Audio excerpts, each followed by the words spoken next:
The steam rose thick in the shower room at Dannemora Correctional. 5 lifers had waited 3 weeks for this moment. They called themselves the Iron Brotherhood. 25 years each, minimum. Nothing left to lose. Mike Tyson stood under the last shower head, water running down his back. He knew they were there. The silence told him everything. No guards, no witnesses, just concrete walls and the sound of dripping water. The biggest one, Martinez, stepped forward first. 6'4", arms like tree trunks. The others spread out behind him. Tyson didn't turn around. He reached for the soap. "Turn around, champ." Tyson's hand stopped. He'd been waiting for this too. What Tyson did next changed everything about how power really works in prison. Before we jump back in, tell us where you're tuning in from, and if this story touches you, make sure you're subscribed, because tomorrow I've saved something extra special for you. The alarm screamed through the corridors like a dying animal. Cell doors clanked open with mechanical precision. Another day in America's most secure fortress. Mike Tyson sat on the edge of his narrow bunk, holding a letter from his daughter. The paper was soft from being read too many times. The letter was 3 pages long, written in careful handwriting. She told him about school, about her friends, about the books she was reading. She never mentioned the trial, never mentioned the headlines, never mentioned the shame of having a father behind bars. "Dad, I made the dean's list again. Professor Martinez says my paper on constitutional law was the best in the class. I think about you every day. I know you're working hard to be better. I love you." Tyson folded the letter and placed it in the small box under his bunk, next to 17 other letters, the only things in his cell that mattered. He'd been here 14 months, long enough to understand the invisible rules, long enough to know who ran what, long enough to earn the quiet respect that comes from controlled violence. The first week, 3 inmates had tried to make names for themselves. Tyson put the first one in the infirmary with a broken jaw. The second one learned to walk again after 6 weeks. The third one just transferred to another block. Word spread quickly in a place where information was currency. But that was then. Now Tyson followed a different pattern. Up at 6, exercise until 7:30, breakfast, library duty until noon, lunch, more reading, dinner, sleep. He'd learned that routine was armor in a place where chaos meant death. He pulled on his orange uniform and stepped into the corridor. Guards nodded. Other inmates moved aside. Not from fear anymore, but from something deeper. Recognition. The Iron Brotherhood had been watching him for weeks. 5 men who controlled the heroin trade on C Block. Men who'd killed before and would kill again. Martinez was their leader, a former Marine who'd strangled his commanding officer over a poker game. Martinez had a theory about famous people in prison. They were symbols. Break the symbol and you owned everyone who believed in it. Tyson represented something that couldn't be allowed to exist. Hope. Warden Thompson knew about the Brotherhood. Hell, he'd known about them for 3 years. But they kept order on their block. They settled disputes. They prevented riots. Sometimes the devil you know is better than the chaos you don't. But Thompson also knew that Tyson was different. The man drew attention. Reporters, activists, people who asked uncomfortable questions. If something happened to Tyson, questions would be asked, investigations would be opened, careers would be destroyed. Tyson walked toward the dining hall, his footsteps echoing off concrete walls. He could feel eyes watching him, always watching. In prison, reputation was everything. Lose it once and you never got it back. He'd built his reputation carefully here, not through wild violence, but through controlled precision. One warning, one chance, one consequence. The old Tyson would have destroyed everything in sight. This Tyson chose his moments. At breakfast, he sat alone, always alone. Not because no one wanted to sit with him, but because sitting with Mike Tyson meant choosing sides. And in prison, choosing sides could get you killed. He ate his eggs and toast in silence, reading a book about ancient philosophy. Marcus Aurelius, a Roman emperor who understood power and responsibility. Tyson had read it 4 times. Each time he found something new. The best revenge is not to be like your enemy. The words hit different when you were wearing orange and eating off metal trays. Across the dining hall, Martinez watched him read. The Brotherhood leader hated everything about what he saw. The calm, the control, the quiet dignity. It was everything Martinez had lost years ago. Everything he'd convinced himself didn't matter. Martinez had grown up in East LA. Foster homes. Juvenile detention. The Marine Corps was supposed to save him. Instead, it taught him how to kill efficiently. When he came back from Iraq, the killing didn't stop. It just moved to different places. Prison was supposed to be his punishment. Instead, it became his kingdom. He ruled through fear and practical violence. Men respected him because they had to. But Tyson was different. Tyson had earned something that couldn't be taken by force. After breakfast, Tyson walked to the library. Mrs. Patterson, the elderly librarian, smiled when she saw him. She was the only person in the prison who treated him like a human being instead of a legend. "Morning, Mike. New philosophy book came in yesterday. Thank you, Mrs. Patterson." She handed him a worn copy of Epictetus. Tyson ran his thumb over the cover. Another man who understood the difference between what you can control and what you can't. He spent the morning reshelving books and helping inmates find what they needed. Most were looking for legal texts, appeals, loopholes, ways out. Tyson had stopped looking for ways out. He'd started looking for ways through. At lunch, the tension was different. Conversations stopped when he entered. Eyes followed him to his table. Something was building. He could feel it in the air like electricity before a storm. Martinez sat with his brotherhood at their usual table, 5 men who'd carved their names into the prison hierarchy with blood and fear. They weren't looking at their food, they were looking at him. Tommy the Snake Morales, armed robbery and murder, 25 to life. Big Jim Santos, killed 3 people in a bar fight, life without parole. Carlos Loco Rodriguez, drug kingpin who eliminated witnesses, death row commuted to life. Danny Ice Williams, contract killer, multiple life sentences. Each one was a weapon wrapped in human skin. Each one had nothing left to lose. Tyson finished his sandwich and returned to his cell. He pulled out his daughter's latest letter and read it again. She was graduating high school next month. Valedictorian, full scholarship to Columbia. She'd done everything right, despite having a father who'd done everything wrong. He wrote her a letter back. Careful words about responsibility and choices, about learning from mistakes, about the difference between being strong and being violent. That evening, during recreation time, Tyson exercised alone in the yard. Push-ups, sit-ups, shadow boxing with perfect form. His body was still a machine even at 50, but the machine served a different purpose now. An older inmate named Winston approached him. Winston had been in Dannemora for 37 years. He'd seen everything twice. "Storm's coming, Mike." "I know. You ready for it?" Tyson stopped shadowboxing and looked at the old man. "Been ready my whole life, Winston. Question is whether I'm smart enough to handle it different this time." Winston nodded and walked away. In prison, advice came in small doses. Too much talking got you labeled a snitch. That night, lying on his narrow bunk, Tyson stared at the ceiling and thought about legacy. About the man he'd been and the man he was becoming. About the difference between reputation and respect. His daughter's letter lay on his chest, rising and falling with his breathing. She believed in him, believed he could change, believed that mistakes didn't define a man forever. Tomorrow would bring another test. He could feel it coming like a freight train in the distance. The question wasn't whether it would arrive. The question was what he would do when it did. Outside his window, Dannemora slept. But predators never sleep. They just wait for the right moment to strike. The new inmate arrived on a Tuesday, fresh from county jail, scared, trying not to show it. His name was Rodriguez, and he carried a newspaper clipping in his back pocket like a talisman. The clipping was from Sports Illustrated, 1988.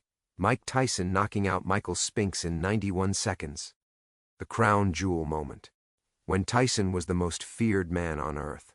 Rodriguez had been a boxer too, Golden Gloves champion in his weight class. He'd studied every Tyson fight, memorized every combination. In county jail, guys said Tyson was just another convict now. Rodriguez didn't believe it during lunch. Rodriguez approached Tyson's table. The dining hall went quiet. Everyone knew the rules. You don't walk up to Mike Tyson's table uninvited. "Excuse me, Mr. Tyson. I just wanted to say..."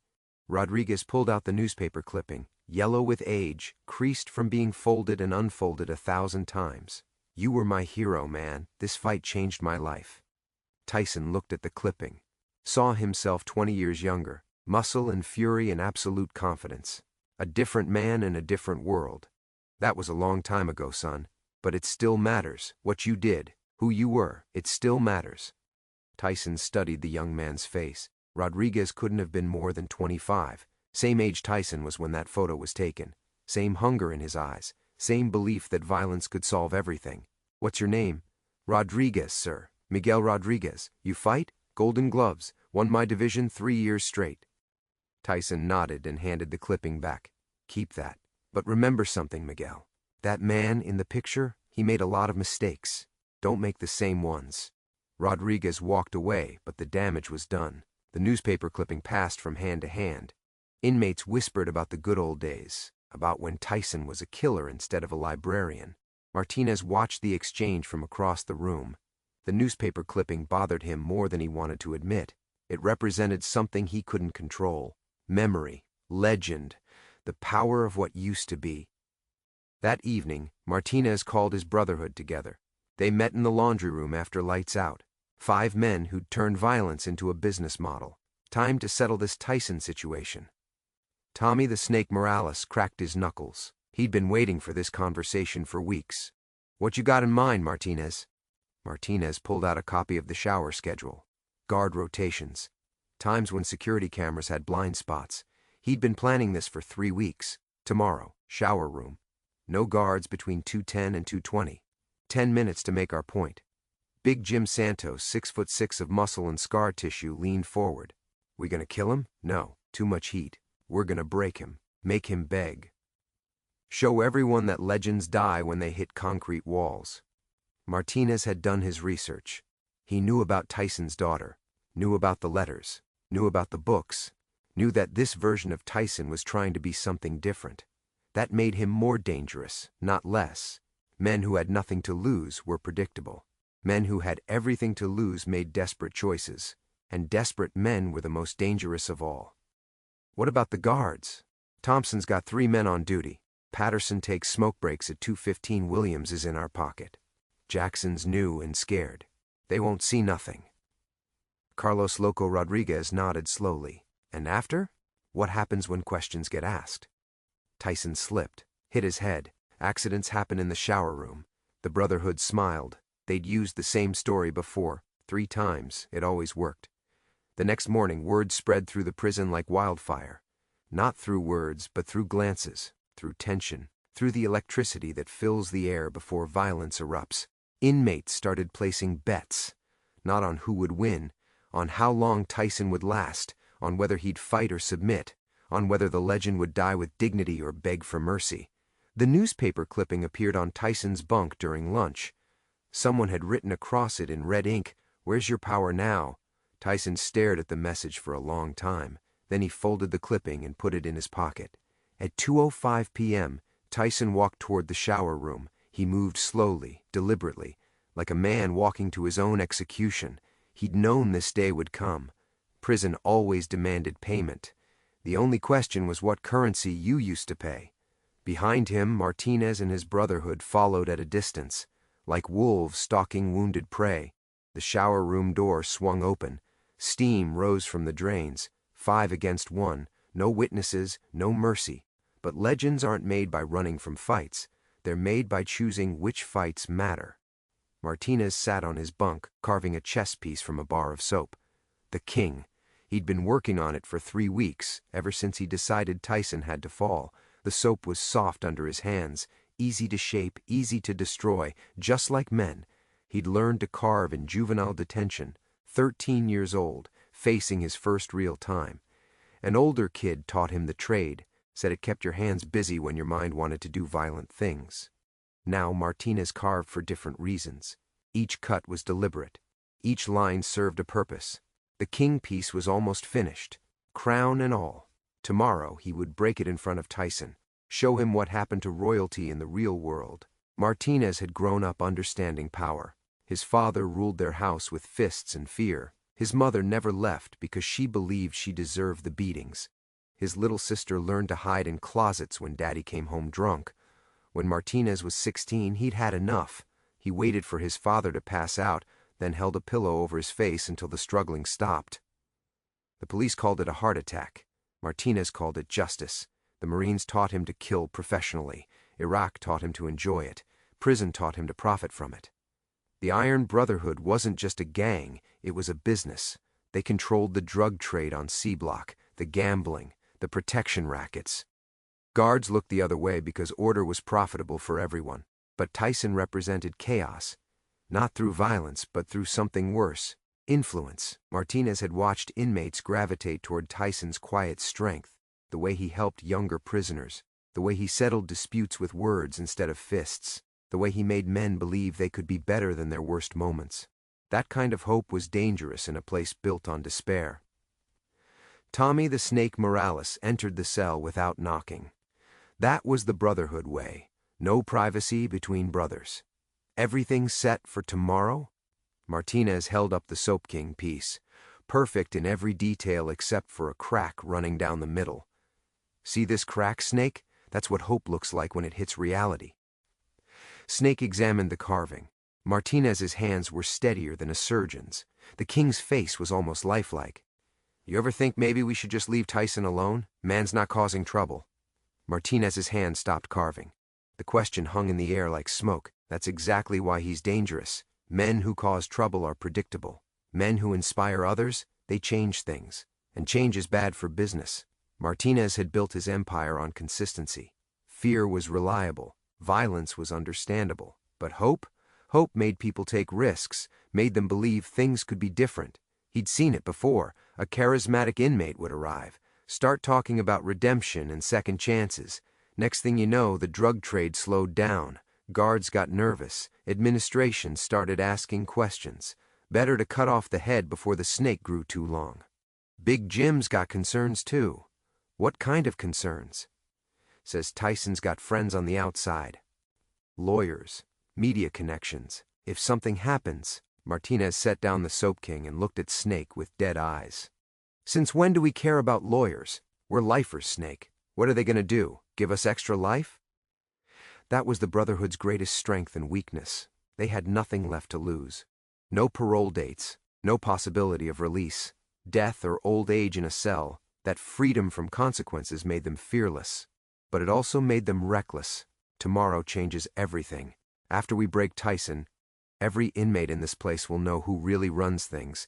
The guards will remember why they need us. And the warden will understand the cost of letting celebrities think they're special. Snake nodded and left the cell. Martinez returned to his carving. 3 more careful cuts, and the king piece was perfect. Perfect and doomed. Across the cell block, Tyson lay awake, staring at the newspaper clipping. The red ink had faded, but the message remained clear.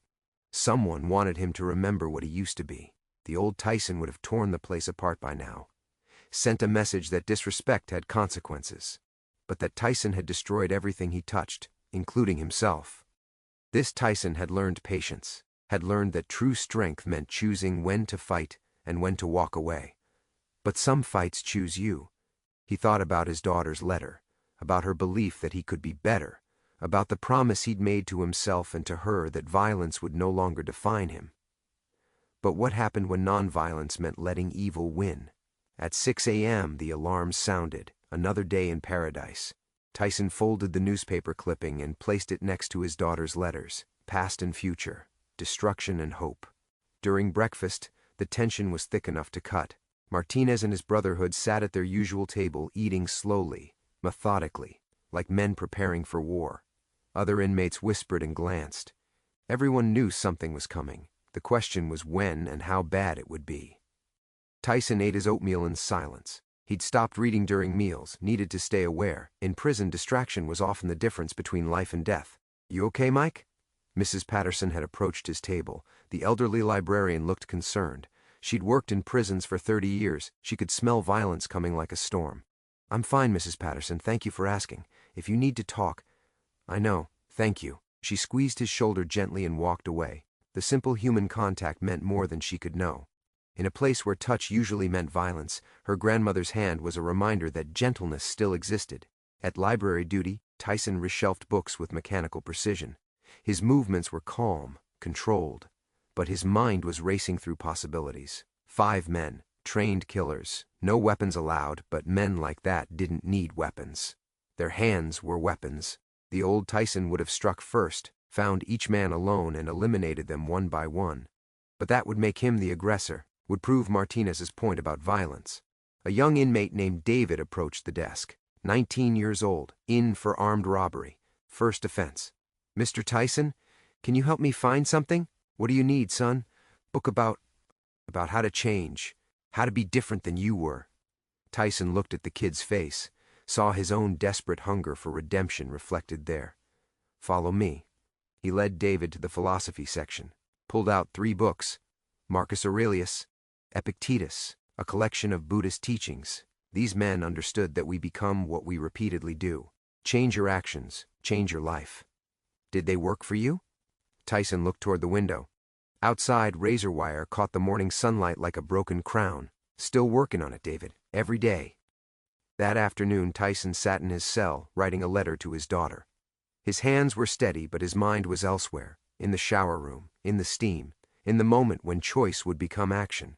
He wrote about responsibility, about the difference between courage and foolishness, about how sometimes the bravest thing a man can do is refuse to fight. But even as he wrote the words, he wondered if he believed them.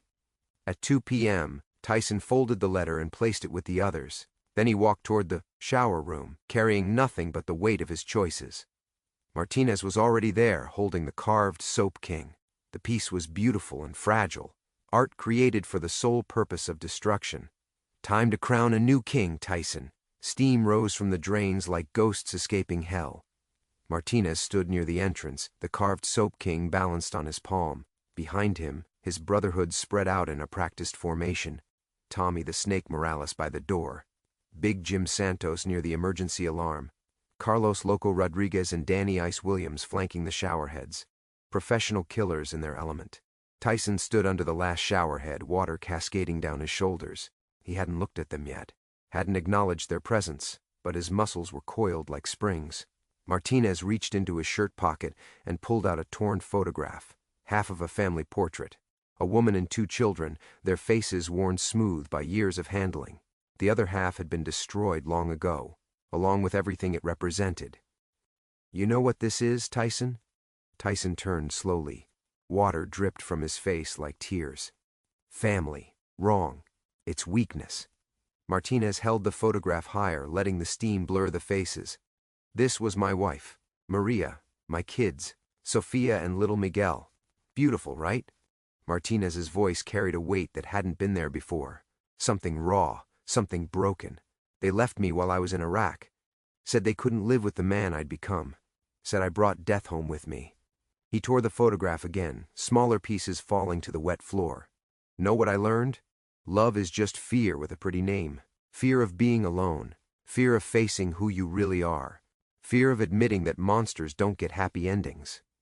Tyson watched the pieces of photograph dissolve in the water. A family erased by steam and regret. "Your daughter still writes you, doesn't she? Still believes in Daddy's redemption story?" The question hit Tyson like a physical blow. How did Martinez know about the letters?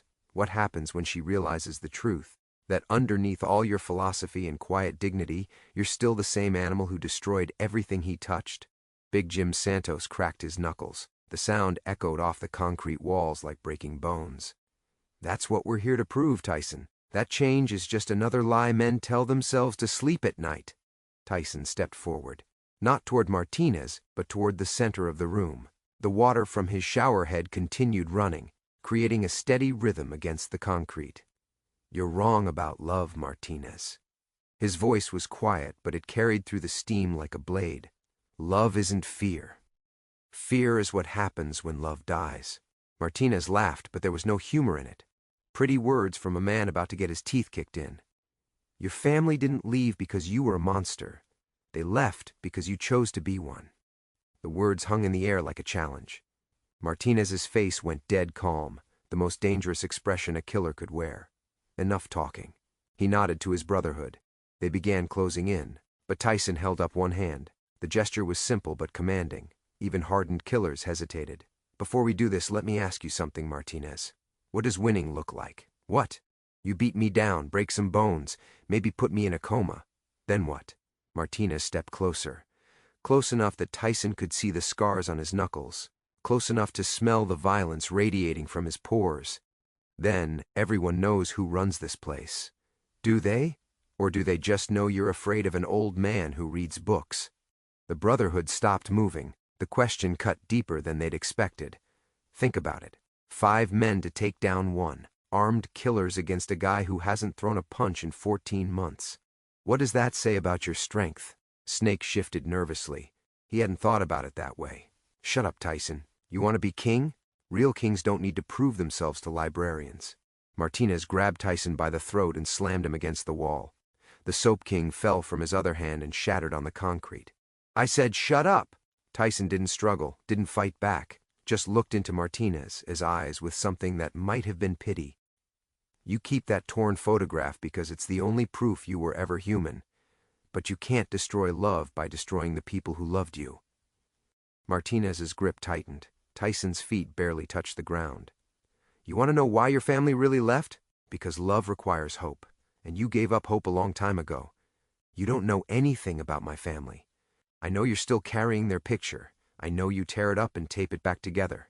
I know you wake up every night wondering if they think about you. Martinez's hand began to shake. The other Brotherhood members watched in confusion. This wasn't going according to plan. But here's what you don't understand. Hope isn't weakness. It's the only thing stronger than fear. Hope doesn't stop bullets, no, but it stops the men who fire them. Martinez released his grip. Tyson dropped to his feet but remained against the wall. The shower continued running, steam filling the air like fog. My daughter writes me because she believes people can change. Your family left because they believed you couldn't. They were right, were they? Or did you just prove them right because it was easier than proving them wrong? The question hit Martinez like a sledgehammer. His carefully constructed worldview began to crack. Change is hard, Martinez. Violence is easy. That's why men like us always choose violence first. Big Jim Santos stepped forward. He'd heard enough philosophy. Martinez, let's just finish this. But Martinez wasn't listening. He was staring at the pieces of his Soap King scattered on the wet floor. 3 weeks of careful carving destroyed in one moment, just like everything else he'd ever built. You think you're better than us? No, I think I'm tired of being like you. Tyson picked up one of the larger soap pieces, the king's crown still intact despite the fall. This is beautiful work, you've got talent. He held out the fragment to Martinez. But you used it to make something you planned to destroy. Just like you did with your family, just like you did with your life. Martinez stared at the soap crown. In the steam and shadow, it almost looked real. What if I told you there was another way? What way? Build something instead of breaking it. The Brotherhood watched in stunned silence. This wasn't a fight. It was something else entirely. Something they didn't understand. Carlos Loco Rodriguez broke the spell. Martinez, we came here to send a message. Yeah, Snake added. Can't back down now. But Martinez wasn't listening to them anymore. He was looking at the soap crown in Tyson's hand, seeing possibility where he'd only seen destruction. Your family might be gone, but their love isn't. Love doesn't die because people leave. It dies because we choose to kill it. You don't understand. I understand more than you think. I destroyed my family too, but I learned something you haven't. What's that? Redemption isn't about forgetting who you were. It's about choosing who you become. The shower room went quiet except for the sound of running water. 5 killers stood frozen in a moment of unexpected truth. Outside, guards were changing shifts. Inside, something more dangerous than violence was happening. Change. The small recording device was hidden behind a loose tile near the drain. No bigger than a matchbox, it had been there for 6 months, planted by Sergeant Williams during a routine maintenance check. Williams worked for the Torino crime family. His job was simple: record anything useful. Prison confessions, guard corruption, inmate deals. Information was valuable in the right hands, but today's recording would be worth more than information. It would be worth millions. The Las Vegas sportsbooks had taken over $3 million in bets on what would happen in the shower room. The odds were heavily in favor of violence. Martinez beating Tyson, Tyson fighting back, blood on the concrete. Nobody had bet on conversation. Williams sat in the security office, listening through wireless headphones. What he was hearing made no sense. Where was the violence? Where was the beatdown that would make him rich? He'd already taken money from 5 different sources. The crime family wanted dirt on Tyson for future leverage. A cable news producer wanted footage of the fallen champion getting destroyed. A betting syndicate wanted confirmation of the outcome. But this wasn't playing out according to script. Sergeant Williams? Guard Patterson stuck his head into the office. Williams quickly removed his headphones. Yeah? Warden wants to see you. Something about the shower room schedules. Williams felt ice water run through his veins. Did Thompson know about the device? About the bets? About the money changing hands? Tell him I'll be right there. Patterson left. Williams grabbed the headphones and listened again. Tyson was still talking. Martinez was still listening. The Brotherhood was still standing around like confused children. This was a disaster. Williams made a decision that would change everything. He opened his security panel and triggered the alarm system. Not the emergency alarm. The routine check alarm that would bring guards to the shower room. If he couldn't get the violence he'd been paid for, he'd have to create it himself.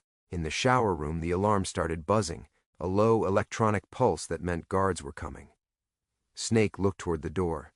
We gotta go, Martinez. But Martinez was still holding the soap crown, still staring at Tyson like a man seeing himself for the first time. Time's up, Big Jim said. Guards will be here in 30 seconds. Martinez made his choice, but not the one anyone expected.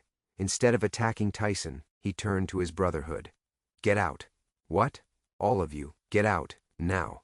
Martinez, you crazy? I said get out. His voice carried the authority of years of absolute command. The Brotherhood looked confused, but they obeyed. Snake, Big Jim, Carlos, and Danny filed out through the emergency exit, just as footsteps echoed in the corridor. Martinez and Tyson were alone. Why? Tyson asked. Because you're right, about the family, about the fear, about all of it. Martinez looked at the soap crown again. 3 weeks of careful work, the most beautiful thing he'd made since he was a child. I don't know how to be different. Nobody does. That's why it's called faith. Faith in what? In the possibility that tomorrow can be better than yesterday.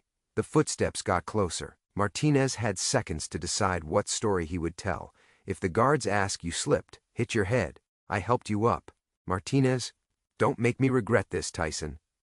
Guard Patterson burst through the door, followed by 2 others. They found Martinez helping Tyson to his feet near the shower wall. Everything all right here? Tyson slipped, Martinez said. Wet floors. I made sure he didn't crack his skull. The guards looked suspicious, but there was no evidence of violence. No blood, no torn clothing. Just 2 inmates in a steamy room. You okay, Tyson? Fine, officer. Martinez helped me up. The guards exchanged glances. This wasn't what they'd expected to find. Williams had radioed something about an incident in the shower room. In the security office, Williams stared at his monitor in disbelief. The recording device had captured everything. The conversation. The choice not to fight. The moment when a killer decided to show mercy instead of strength. This was worse than no violence. This was evidence of character change. Evidence that the system could work. Evidence that even monsters could choose differently. Williams made another decision. He deleted the recording. The $1 million in betting money would be lost. The crime family would be angry.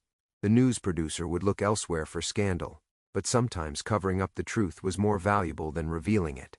Because if word got out that Mike Tyson had talked a killer into walking away from violence, it would change everything about how people viewed prison, about redemption, about the possibility of real change. And some people made a lot of money from the hopelessness of the current system.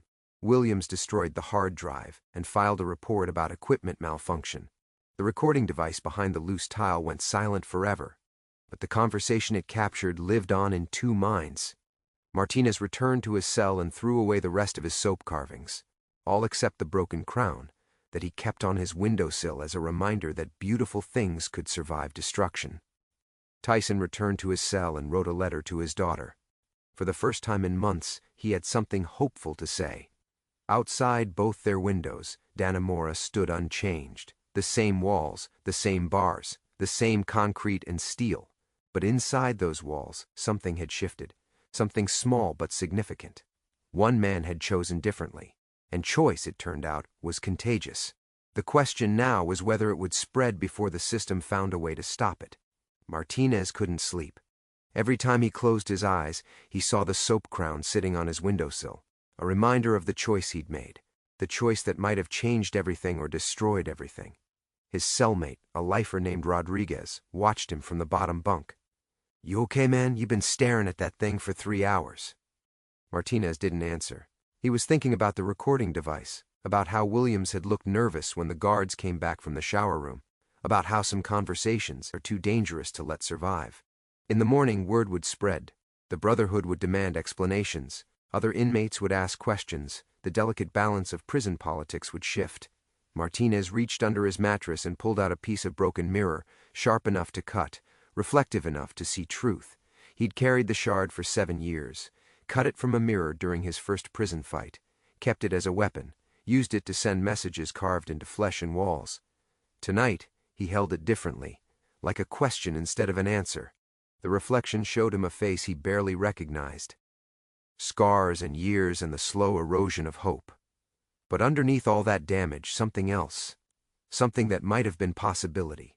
Across the cell block, Tyson sat at his small desk writing. The letter to his daughter was 8 pages long, the longest he'd ever written, full of stories he'd never told her, about choices and consequences, about the difference between strength and violence, about meeting a man in a shower room who chose mercy over murder.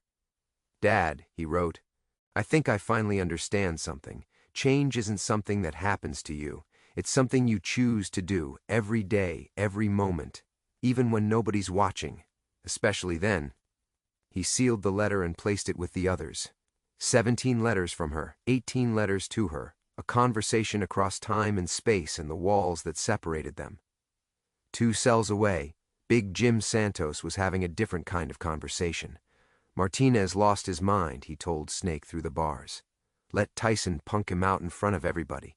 Maybe there's more to it. Like what? Snake had been thinking about Tyson's words, about building instead of breaking, about hope being stronger than fear. Maybe Martinez saw something we didn't. Like what? A miracle? Like a way out? Out of what? Out of being what we are. Big Jim laughed, but there was no humor in it. "Snake, we're lifers. Ain't no way out of that. Ain't no redemption for men like us." "How do you know?" "Because if there was, somebody would have found it by now." But Snake wasn't convinced. He'd been watching Tyson for months, seen how other inmates responded to him, how guards treated him different, how even the warden showed a kind of respect. That didn't happen by accident. In the security office, Williams worked the night shift alone. He'd destroyed the recording, but he couldn't destroy the memory of what he'd heard. The conversation between 2 killers who chose words over weapons. His phone buzzed. Text message from his contact with the Torino family. "Where's the recording?" Williams typed back, "Equipment malfunction. Lost everything." "That's $1 million malfunction. Sometimes things break. So do people." Williams deleted the message thread and turned off his phone. He'd been dirty for so long he'd forgotten what clean felt like. Maybe it was time to remember. At 2 a.m. the prison settled into its restless quiet. But sleep didn't come easy to men carrying the weight of choices. Martinez finally got up and walked to his window. The soap crown caught moonlight like a tiny beacon, beautiful and broken and somehow still whole. He picked up the mirror shard and held it next to the crown. Reflection and reality, destruction and creation, the tools of 2 different kinds of men. For the first time in 15 years, Martinez made a decision based on hope instead of fear. He threw the mirror shard out the window. The sound of breaking glass echoed through the yard. A small noise that meant everything. Morning would bring consequences. The Brotherhood would demand loyalty. Other inmates would test boundaries. Guards would ask questions. The careful balance that kept men alive would shift. But tonight, in the space between heartbeats, change was possible. Tyson heard the sound of breaking glass and smiled. He knew exactly what it meant.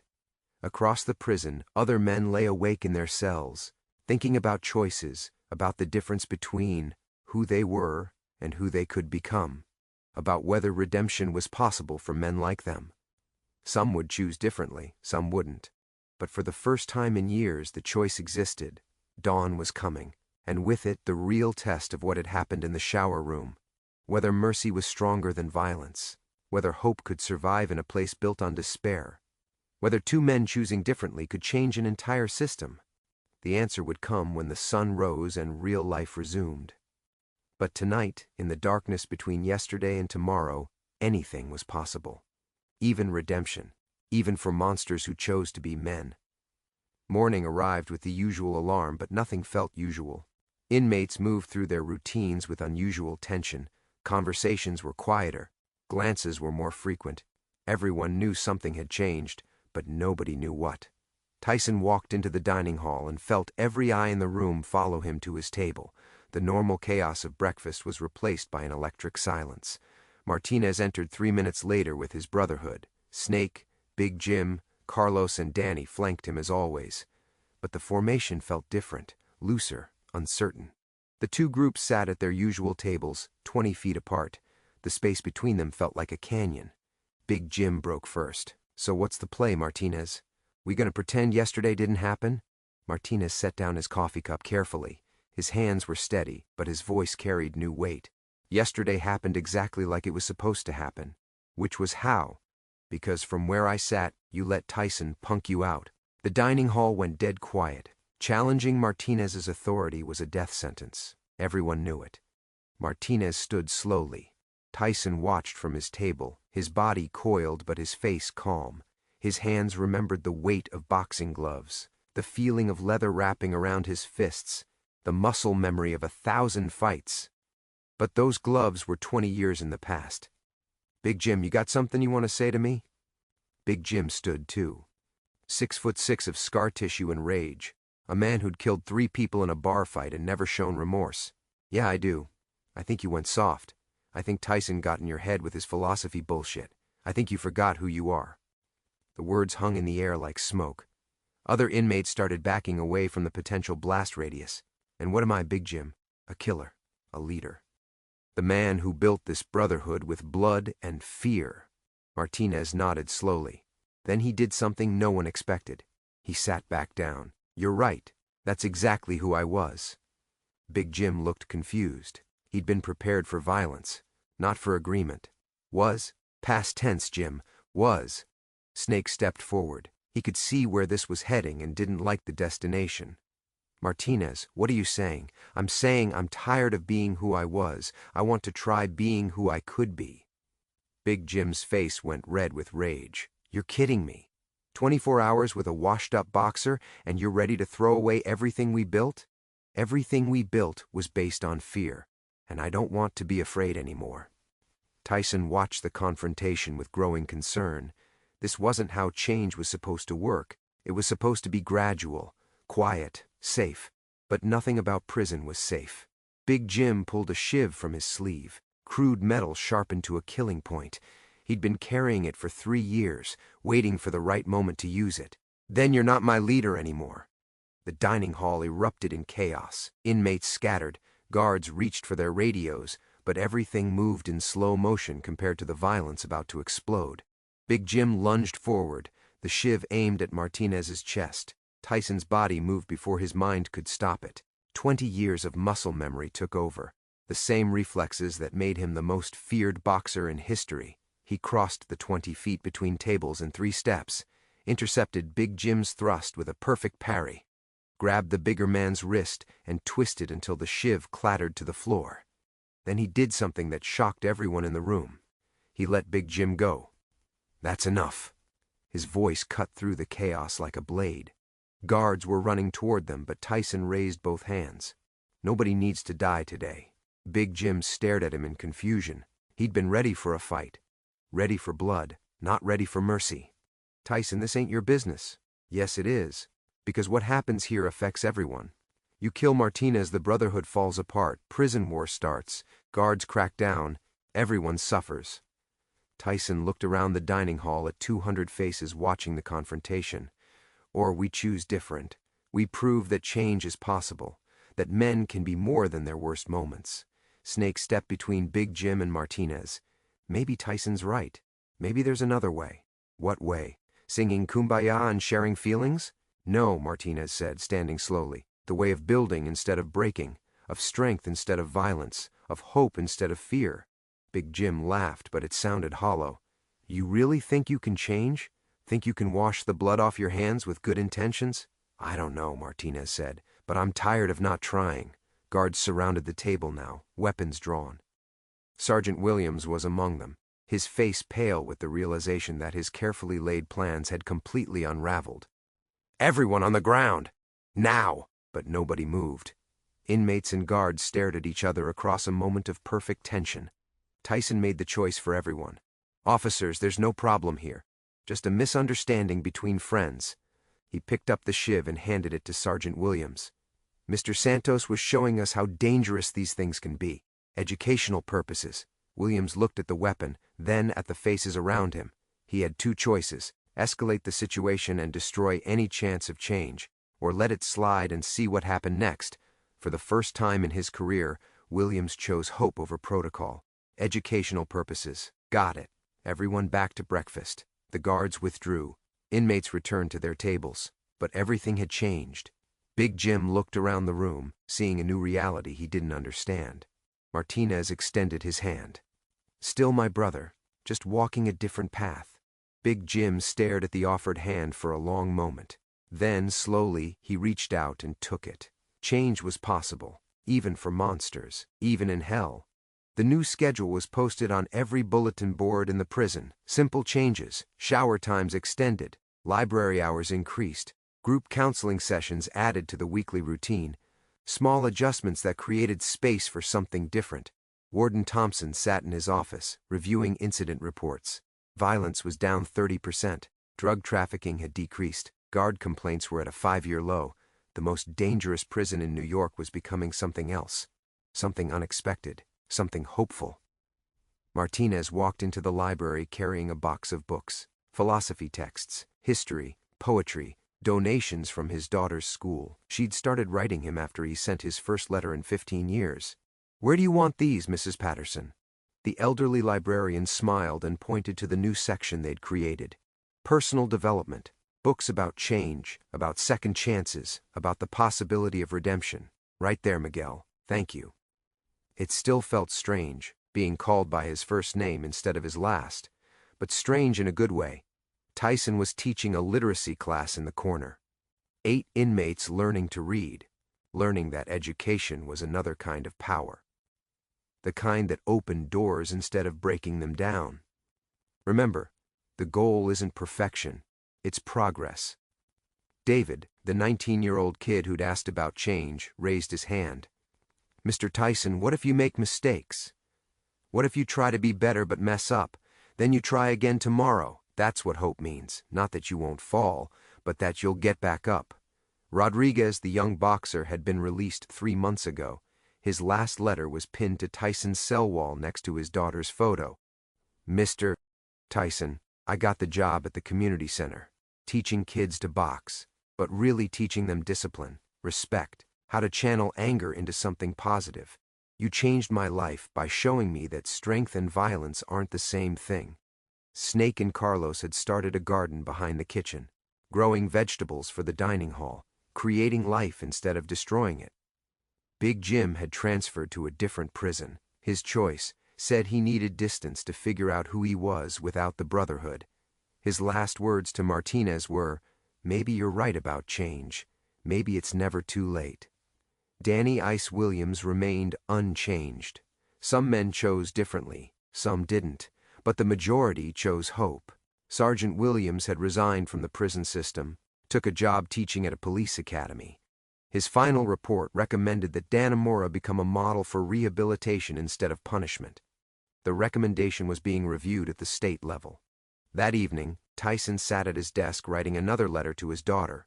She was in her 2nd year at Columbia now, pre-law, planning to work in prison reform. "Dad," her last letter had said, "I'm proud of the man you've become. Not the fighter you were, but the teacher you are. You proved that it's never too late to choose differently." He sealed the letter and looked out his window, past the razor wire, past the concrete walls, past the barriers that separated him from the world. Freedom wasn't about being outside these walls. Freedom was about choosing who you became within them.